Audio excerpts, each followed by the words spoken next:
네, 오늘 본문은 마르다와 마리아의 이야기가 나오고 있습니다.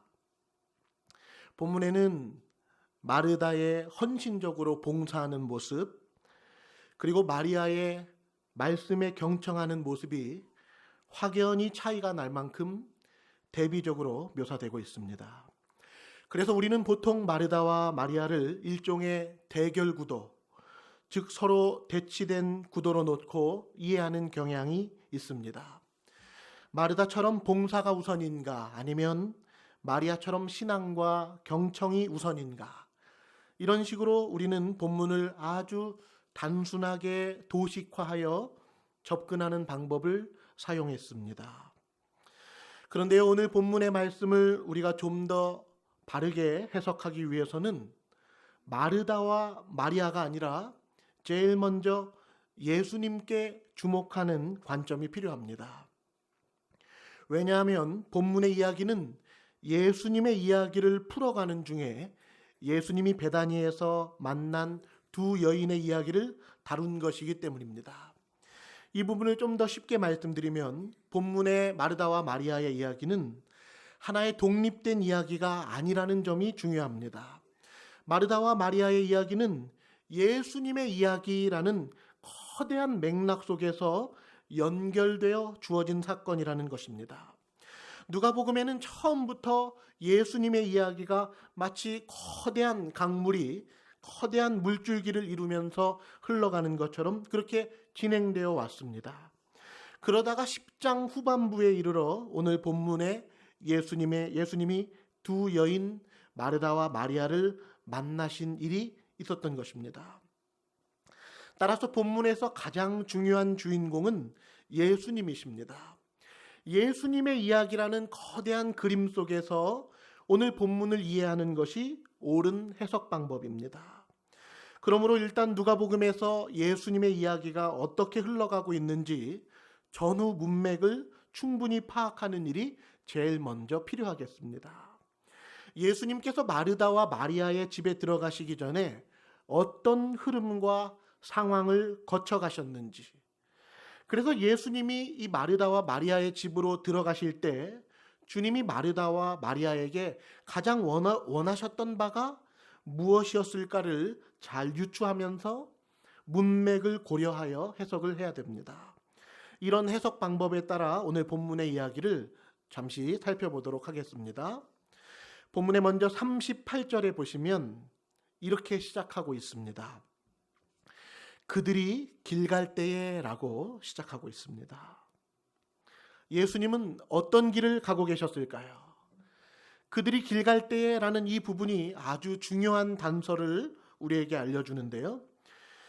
예수님과 제자들이 어떤 길을 가고 있었는지를 우리가 이해하기 위해서는 앞선 9장에서 이어져 온 흐름을 잠시 살펴봐야 됩니다.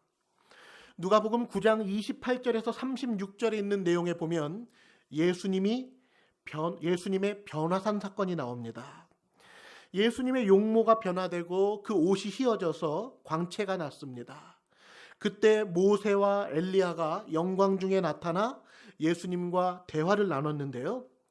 여러분, 모세와 엘리야가 예수님께 나타나 예수님께 드렸던 말씀이 무엇인지 알고 계십니까?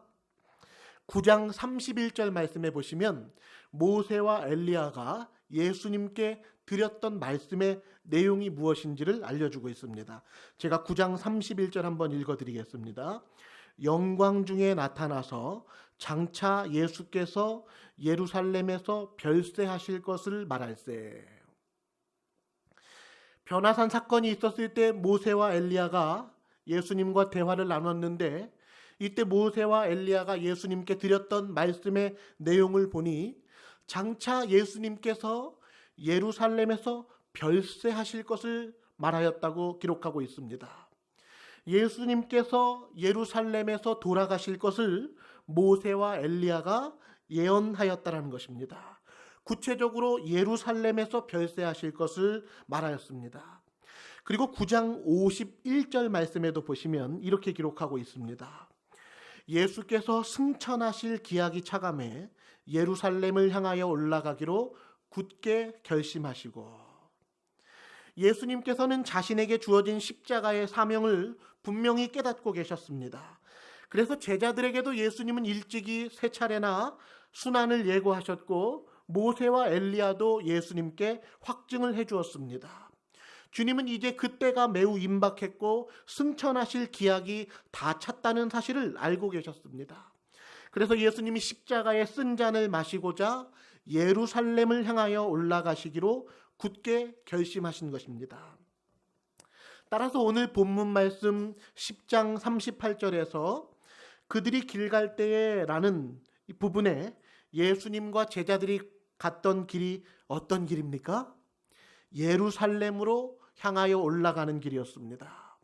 십자가의 죽음을 짊어지시고자 어린 양으로서 올라가시는 길을 예수님이 가고 계셨던 것입니다. 그러니 예수님의 마음속에는 무엇으로 가득했겠습니까? 예루살렘으로 향하여 가시면서 이제 불과 얼마 뒤면 십자가의 고난과 형벌을 당하게 될 것을 주님은 마음에 많이 두셨을 것입니다. 바로 이 마음을 가지고 예수님은 마르다와 마리아의 집에 들어가셨던 것입니다. 다시 38절에 보십시오. 그들이 길 갈 때에 예수께서 한 마을에 들어가심에 마르다라 이름하는 한 여자가 자기 집으로 영접하더라. 마르다는 예수님을 자기 집으로 영접했습니다.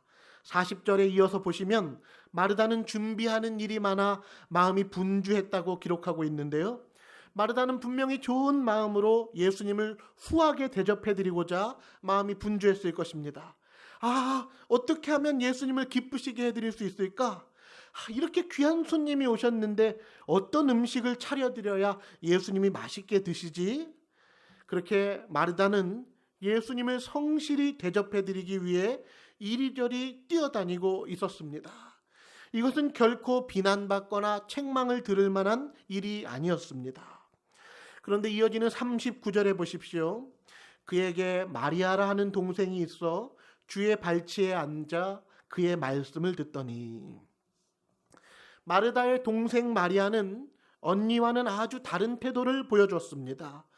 물론 마리아도 분명히 예수님께 가장 높은 존경과 예우를 표해드리고 싶었을 것입니다. 그런데 마리아가 선택한 방식은 언니와 사뭇 달랐습니다. 마리아는 어떤 방법을 택했습니까? 예수님의 발치에 앉아 그분의 말씀을 듣는 일을 택했습니다. 여기에서 예수님의 발치에 앉다라는 표현은 사도행전에서 사도 바울이 가말리엘의 문화에서 교육을 받았다고 할 때 이 가말리엘의 문화에서라는 표현이 문자적으로 가말리엘의 발치에서라고 그렇게 기록이 되어 있습니다. 그래서 마치 사도 바울이 가말리엘의 문화에서 교육을 받았던 것처럼 마리아가 예수님의 발치 아래에서 열심히 말씀을 들었다고 그렇게 표현해주고 있는 것입니다. 이것은 스승의 가르침을 열심히 경청하는 제자의 모습을 묘사해주는 표현 방식인데요. 마리아가 예수님의 가르침을 배우고자 얼마나 간절한 열망으로 가득 차 있었는지를 암시해주는 구절입니다. 그러나 언니 마르다의 입장에서 볼 때 마리아의 모습은 어떻게 보였겠습니까? 마리아가 귀중한 손님을 모셔놓고도 자신이 해야 할 일을 잃어버린 채 당시 남자들에게만 통용되던 문화생의 흉내를 내는 것처럼 보였을 것입니다. 그래서 40절에 보시면 마르다는 예수님께 이렇게 말했습니다. 주님, 제 동생이 저를 홀로 내버려 두어서 저 혼자만 시중을 들고 있는 것이 신경 쓰이지 않으세요? 이제 주님이 동생에게 명하셔서 나를 좀 도와주라고 하십시오. 이렇게 마르다가 동생에게 책망한 것이 아니라 예수님께 요청의 말씀을 드렸습니다. 마르다가 예수님께 찾아와 이런 말씀을 드릴 정도라면 불과 몇 분이나 몇십 분밖에 지나지 않았는데 그렇게 말씀드리지는 않았을 것입니다. 아마도 꽤 오랜 시간이 지났건만 마르다는 열심히 분주히 음식을 준비하고 있는데 동생이 여전히 이를 거두어 줄 생각을 하지 않으니 마르다는 어렵게 주님께 이 부탁을 드렸던 것입니다. 아니, 말씀을 듣는 일도 물론 좋지. 그렇지만 손님이 오셨는데 계속 저러고만 있으면 되겠어? 마르다는 동생이 철딱서니가 없어서 저런다고 여겼을 것입니다.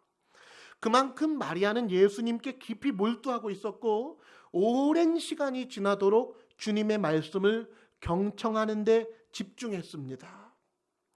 그런데요, 마르다의 이 질문을 받은 주님의 답변이 무엇이었습니까? 우리 다 같이 41절과 42절 말씀을 함께 읽도록 하겠습니다. 41절과 2절입니다. 같이 읽겠습니다. 주께서 대답하여 이르시되 마르다야 마르다야 내가 많은 일로 염려하고 근심하나 몇 가지만 하든지 혹은 한 가지만이라도 족하니라. 마리아는 이 좋은 편을 택하였으니 빼앗기지 아니하리라 하시니라. 예수님은 마르다의 이름을 연거푸 2번이나 부르셨습니다. 마르다야 마르다야. 아마도 주님의 마음은 다급하고 안타까운 듯한 느낌인데요. 네가 많은 일로 염려하고 근심하고 있구나. 그렇게 말씀하신 후에 이어서 42절에 뭐라고 하십니까? 몇 가지만 하든지 혹은 한 가지만이라도 족하니라. 우리가 보고 있는 개역개정판 성경에서는 몇 가지만 하든지 혹은 한 가지만이라도 족하니라 라고 되어 있습니다.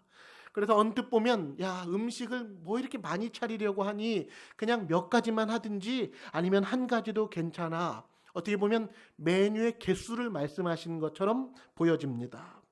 그러나 헬라어 원문에서 또는 많은 영어 성경 번역본에서 그리고 우리말로 된 여러 다른 번역본에 보시면 이 42절의 부분을 다르게 번역하고 있습니다. 제가 우리말로 된 몇 가지 역본을 좀 읽어드리도록 하겠습니다. 먼저 공동 번역본에서는 42절을 이렇게 번역했습니다. 실상 필요한 것은 한 가지뿐이다. 마리아는 참 좋은 몫을 택했다. 그것을 빼앗아서는 안 된다. 두 번째로 현대인의 성경 번역본에서는 이렇게 번역을 했습니다. 그러나 꼭 필요한 것은 한 가지뿐이다. 마리아는 좋은 편을 택했으니 아무에게도 그것을 빼앗기지 않을 것이다. 세 번째로 쉬운 말 성경 번역본에도 이렇게 번역을 했습니다. 하지만 참으로 관심을 가져야 할 중요한 일은 한 가지뿐이다. 마리아는 그것을 찾았다. 마리아에게서 그것을 빼앗고 싶지 않구나. 이외에도 다른 여러 번역본들이 그렇게 번역을 했는데요. 이 여러 번역본들이 공통되게 해석한 부분을 보십시오. 실상 필요한 것은 한 가지뿐이다. 그러나 꼭 필요한 것은 한 가지뿐이다. 하지만 참으로 관심을 가져야 할 중요한 일은 한 가지뿐이다. 이렇게 번역을 했다라는 것입니다. 결국 42절을 종합해보면 예수님은 마르다에게 이렇게 대답하신 것입니다. 마르다야 마르다야 네가 많은 일로 염려하고 근심하고 있구나. 그러나 꼭 필요한 것은 한 가지뿐이란다. 마리아는 그것을 찾은 것이야. 마리아는 가장 좋은 몫을 택하였으니 그것은 그녀에게서 빼앗기지 않을 것이란다. 이렇게 답변했다라는 것입니다. 이 말씀을 듣는 마르다의 마음을 한번 생각해 보십시오. 얼마나 서운할 만한 답변입니까? 네가 많은 일로 염려하고 근심하고 있구나. 지금 마르다가 누구 때문에 마음이 분주하고 누구를 기쁘시게 해드리려고 준비할 일이 많은 것인데 예수님은 마르다의 속도 모르시고 많은 일로 염려하고 근심한다니요.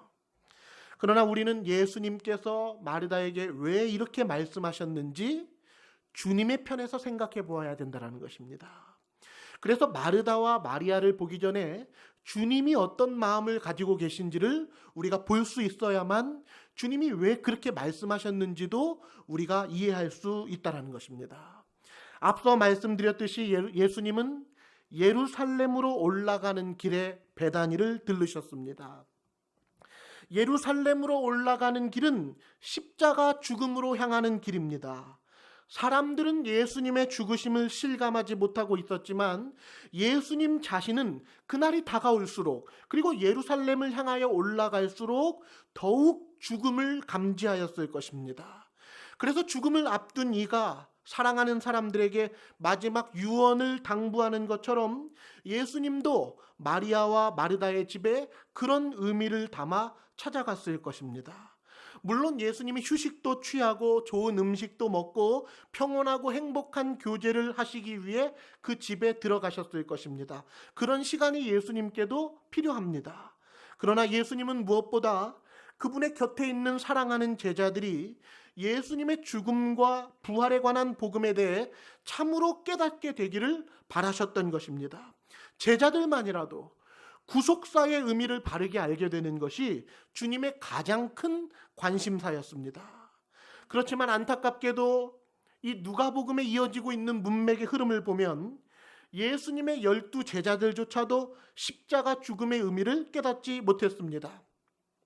주님이 세 차례씩이나 순환을 예고하셔도 제자들은 건성건성 반응할 뿐이었습니다. 물론 몸은 예수님의 곁에 있었지만 전혀 주님의 죽으심을 깨어 준비하지 못했다라는 것입니다.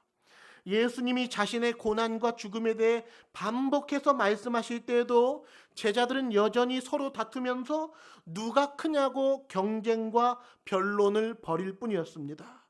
그러니 예수님의 마음이 이 제자들을 바라보면서 얼마나 안타까우셨겠습니까? 마찬가지로 예수님은 마르다와 마리아의 집에서 무엇보다 복음으로 교제하기를 원하셨을 것입니다. 그러나 마르다는 예수님의 마음을 헤아리지 못했던 것입니다. 마르다는 지금 자기가 원하는 방식으로 예수님을 극진히 섬겨드리고자 마음이 분주했기 때문에 예수님의 마음을 알아갈 기회를 놓쳐버린 것입니다. 그러나 마리아는 달랐습니다. 마리아는 예수님의 발치에 앉아 오랜 시간 경청하여 그분의 말씀을 들었습니다. 그리고 그 말씀을 듣는 시간을 통해서 마리아는 예수님의 마음 깊은 곳에 무엇이 있는지를 알게 된 것입니다. 42절에서 예수님이 말씀하신 꼭 필요한 것 한 가지, 바로 그것에 마리아는 자신의 관심을 가지고 있었던 것입니다. 예수님은 마리아와의 대화에서 무엇을 말씀하셨을까요? 예수님은 틀림없이 자신이 지금 예루살렘으로 향하는 길로 가고 있으며 주님이 비록 사람들에게 넘겨져 많은 고난을 받고 죽임을 당한다 할지라도 3일 만에 다시 살아날 것이니 믿음으로 항상 깨어 있으라고 마리아에게 당부하셨을 것입니다. 예수님은 마르다와 마리아를 그분의 십자가 진리의 길로 끌고 가고자 하셨을 것입니다. 마리아는 주님의 말씀에 크게 반응하며 주님과 깊은 마음을 나누었습니다. 그러나 마르다는 좋은 마음을 가지고 예수님을 섬기고자 했지만 자신의 방식에 사로잡혀 주님의 마음을 헤아릴 기회를 놓치고 말았다라는 것입니다. 사랑하는 성도님 여러분, 우리가 참으로 예수님을 기쁘시게 해드리려면 무엇보다 주님의 마음을 헤아릴 수 있는 안목이 우리에게 필요합니다. 예수님이 내게 무엇을 원하시고 계시는지를 바르게 파악하고 그 원하심에 맞게 반응할 수 있는 성숙함이 필요하다는 것입니다. 오늘 설교의 제목은 예수님의 마음을 헤아리는 사람입니다. 성도님 여러분, 예수님이 보시기에 충성된 사람, 예수님이 보시기에 믿고 맡길 만한 사람은 어떤 사람일까요?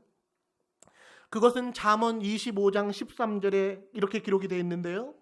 충성된 사자는 그를 보낸 이에게 마치 추수하는 날의 얼음 냉수 같아서 능히 그 주인의 마음을 시원하게 하느니라. 충성된 사자는 주인의 마음을 시원하게 하는 사람입니다. 충성된 사람은 마치 추수하는 날의 얼음 냉수 같은 사람입니다. 수확기에 추수를 하려고 농부들이 땡볕에서 하루 종일 일을 한다면 얼마나 갈증이 나겠습니까? 그런데 바로 그때 어떤 사람이 얼음 냉수를 가져와서 한 사발 쭉 들이키게 해준다면 얼마나 속이 시원하고 기분이 좋아지겠습니까? 주님이 보시기에 충성된 사람이 바로 그런 사람이라는 것입니다. 얼음 냉수처럼 주님의 마음을 시원하게 해드리는 사람입니다. 주님도 마음을 원하십니다. 마음을 헤아려 그 마음을 시원하게 해드리는 사람을 충성된 사람이라고 말씀하고 있습니다.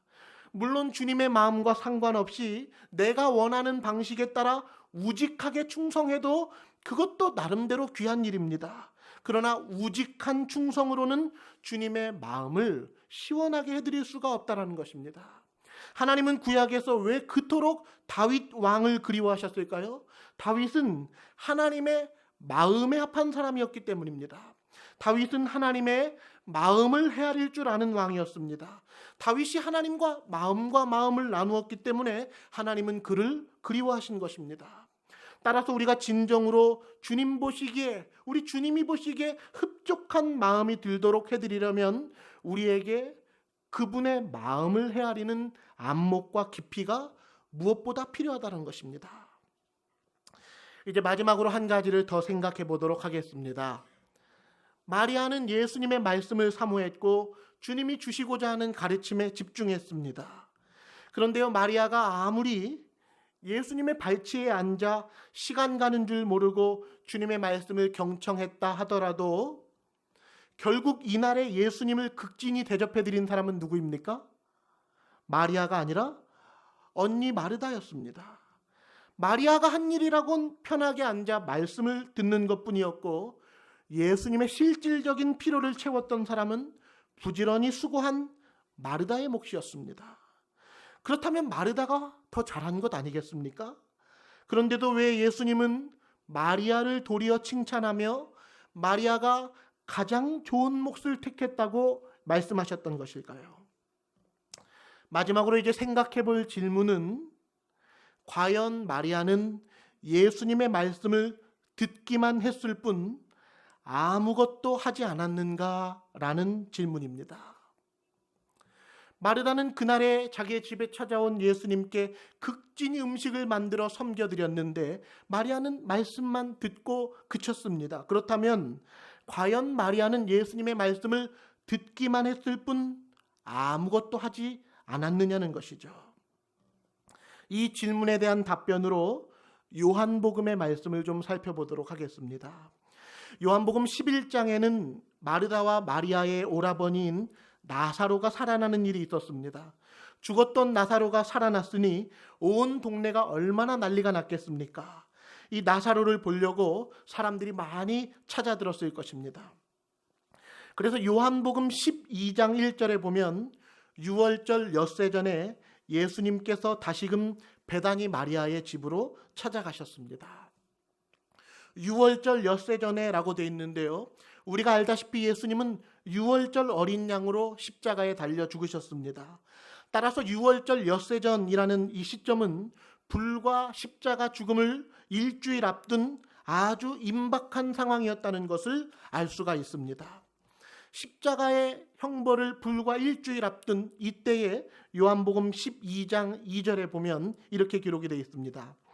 거기서 예수를 위하여 잔치할새 마르다는 일을 하고 나사로는 예수와 함께 앉은 자 중에 있더라.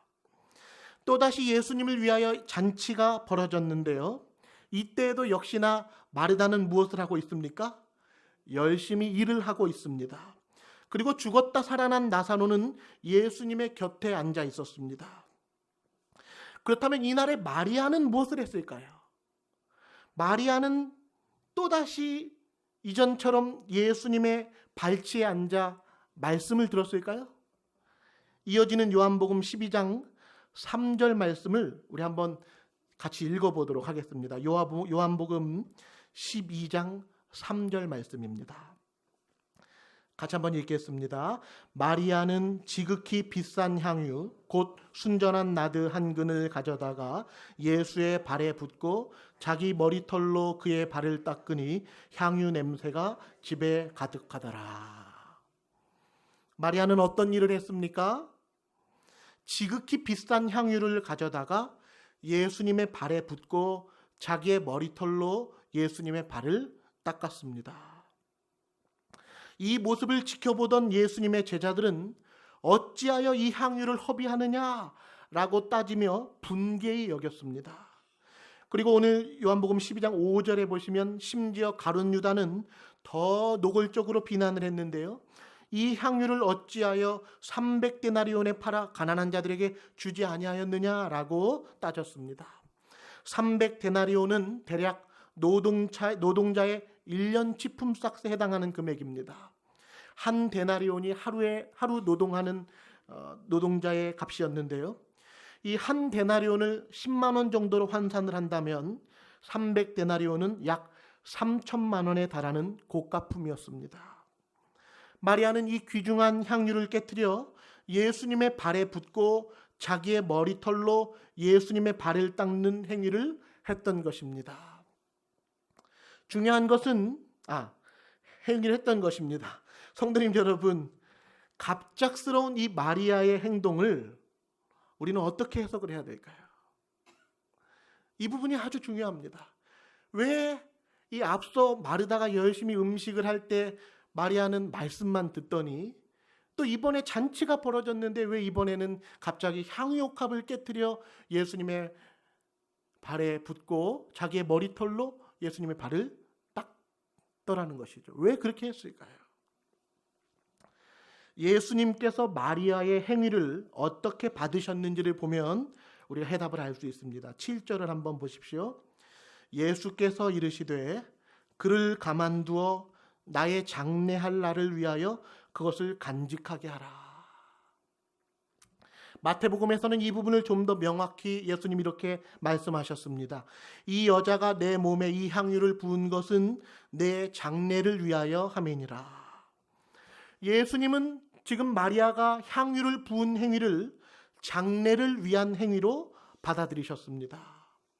당시 유대인의 장례법에는 시신을 세마포로 쌀 때 향품과 향유를 사용했습니다. 마리아는 향유를 예수님께 붓는 이 행위를 통해서 주님의 장례를 미리 준비한 것입니다. 그렇다면 마리아는 왜 예수님의 장례를 위하는 행위를 했던 것일까요? 예수님이 명령하신 적도 없는데 마리아는 왜 지금 향유를 깨뜨려 예수님께 장례 행위를 하더라는 것이죠. 그 이유는 마리아는 예루살렘으로 가는 예수님의 별세의 길을 마음속에 깊이 간직했기 때문입니다. 12 제자들조차도 주님의 죽으심을 전혀 준비하지 못했지만 마리아는 예수님의 마음을 간파했고 주님이 하신 말씀을 통해서 그분의 마음을 가장 깊이 헤아렸던 것입니다. 그래서 예수님의 주변에 있는 모든 인물들 중에서 유일하게 예수님의 죽으심에 관한 예언의 말씀을 듣고 그분의 장례를 준비하는 행위를 마리아만 할 수 있었던 것이었습니다. 예수님은 마리아의 진심 어린 행위를 받으신 후에 마지막으로 어떤 약속의 말씀을 하셨습니까? 마태복음 26장 13절에 보면 이렇게 말씀하셨습니다. 내가 진실로 너희에게 이르노니 온 천하에 어디서든지 이 복음이 전파되는 곳에서는 이 여자가 행한 일도 말하여 그를 기억하리라 하시니라. 마리아의 순종의 행위를 얼마나 귀하게 여기셨으면 온 천하에 복음이 전파되는 곳에서는 이 여자가 행한 일도 함께 말하여 함께 기억하게 만드시겠다고 말씀하셨습니다. 그 이유는 마리아가 유일하게 예수님의 죽으심을 미리 준비하는 복음의 일에 참여하였기 때문입니다.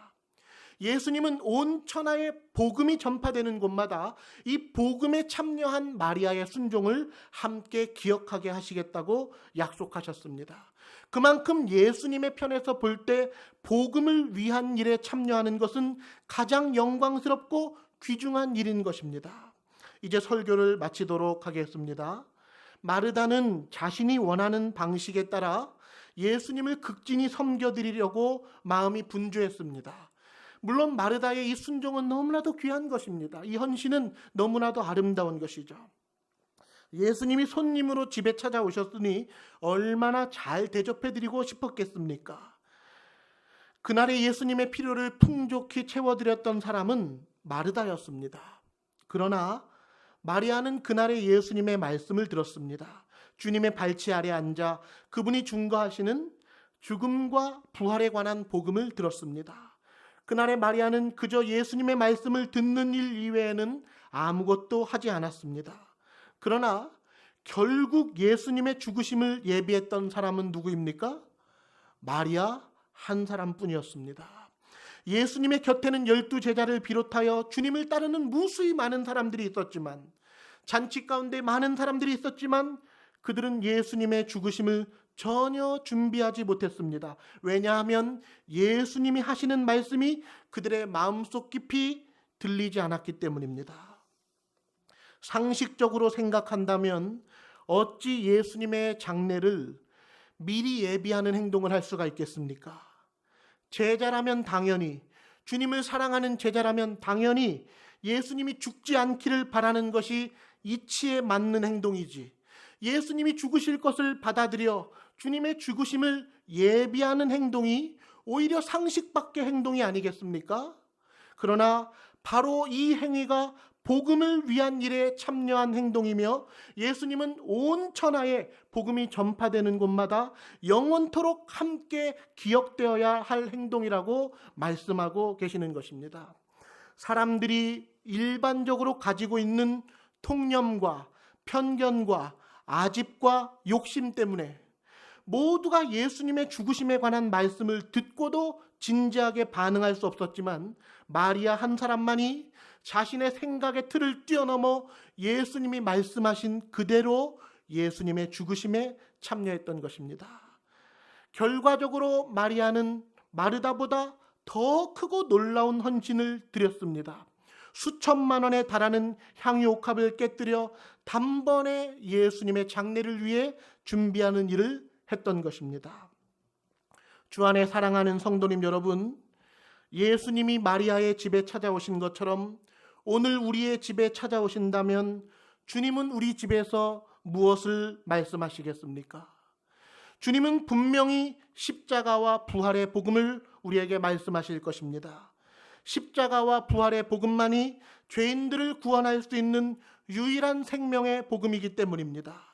그러므로 바로 이 복음이 남다르게 우리의 귀에, 우리의 마음에 들릴 수 있는 역사가 우리에게 일어나야만 하는 것입니다.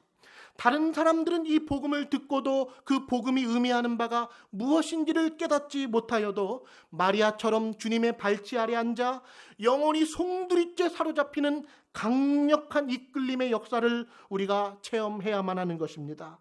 그래야만 우리도 우리의 가진 향유옥합을 깨뜨려 예수님의 죽음과 부활과 재림을 영화롭게 하는 순종의 행위를 드릴 수가 있다는 것입니다.